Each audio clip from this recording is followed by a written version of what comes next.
À Monsieur Vincent Delahaye, rapporteur pour avis de la Commission des Finances.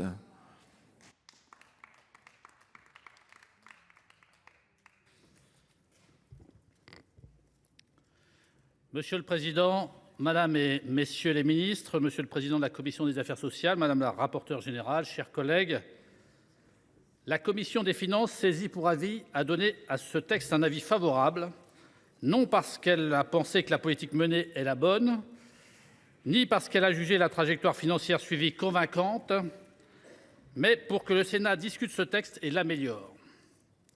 Depuis la crise sanitaire, la situation des régimes obligatoires de base de la sécurité sociale et du Fonds de solidarité vieillesse se sont redressés. Un déficit de seulement 8,8 milliards d'euros est attendu en 2023. Si l'on peut se réjouir que le déficit se réduise, il est toutefois inquiétant qu'il diminue moins qu'attendu. La résorption du déficit résulte principalement du dynamisme des recettes liées à la progression de l'emploi et de la masse salariale. En dépenses, toutefois, le fameux Ondam connaîtrait un dépassement de 2,8 milliards d'euros en 2023, porté par l'évolution des soins de ville. Ce dépassement intervient alors que les surcoûts imputables à la crise sanitaire se sont considérablement et logiquement réduits. Ils ne représentent plus que 900 millions d'euros en 2023. Toutefois, la crise a durablement affecté la trajectoire de l'Ondam, qui s'établit en 2023 à un niveau de 14,2 milliards d'euros supérieur à un scénario sans crise et surtout sans Ségur. S'agissant de 2024, la dynamique des recettes ralentirait contrairement à celle des dépenses qui s'accroîtraient. En clair, tout ce qu'il ne faut pas faire. En ce qui concerne les recettes, le ralentissement de la masse salariale du secteur privé ne serait que partiellement compensé par le transfert à la branche autonomie de 0,15 points de CSG, auparavant affecté à la Caisse d'amortissement de la dette sociale, la CADES. L'objectif de dépenses pour 2024, quant à lui, connaîtrait un véritable rebond. Si la hausse des dépenses de la branche maladie serait en principe modérée, l'Ondam n'augmentant que de 2,95% par rapport à 2023, les dépenses de la branche vieillesse devraient être soigneusement surveillées. Et j'ai été surpris, Madame et Messieurs les ministres, que dans vos interventions, vous n'abordiez quasiment pas ce sujet des retraites, par M. Cazenave un tout petit peu, mais pour le reste, on remarque que le report de l'âge d'ouverture des droits n'aura en effet d'impact que progressivement, alors que les mesures d'accompagnement ont un effet immédiat. Le solde de la branche se dégraderait ainsi de 4 milliards d'euros en 2024.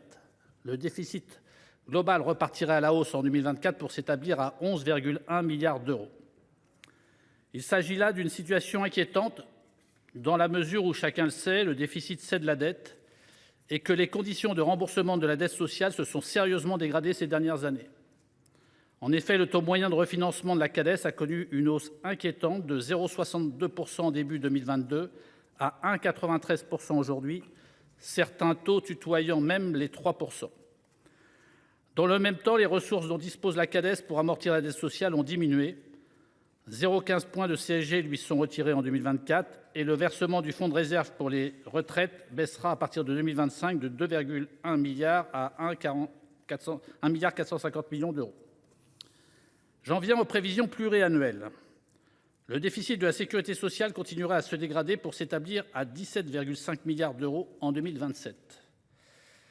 Pire, ce scénario défavorable repose sur des hypothèses macroéconomiques de croissance qui ont été jugées optimistes par le Haut Conseil des finances publiques. Donc on peut s'attendre à une dégradation encore plus importante. Concernant la branche maladie, la progression continue des dépenses et les dépassements réguliers de l'Ondam de ville devraient faire l'objet d'une réflexion approfondie.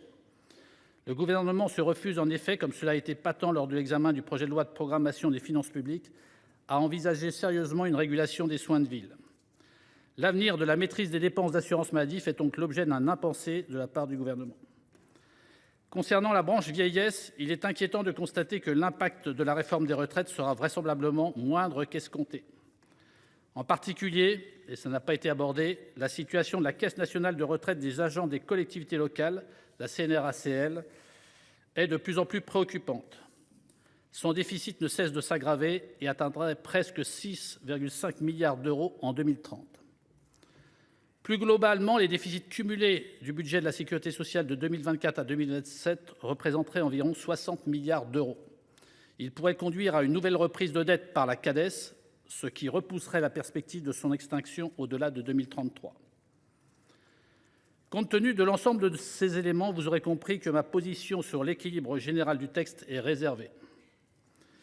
Si la commission des finances a donné un avis favorable, à titre personnel, je nous appelle collectivement à rechercher toutes les sources d'économies possibles et à ne pas voter de nouvelles dépenses qui ne seraient pas financées. À défaut, nous continuerons d'être une génération d'égoïstes qui fait financer ses prestations par les générations futures. Vous comprendrez que cette façon de faire ne m'apparaisse ni normale ni morale. Je vous remercie. Merci, monsieur Delahaye. Chers collègues, la parole est maintenant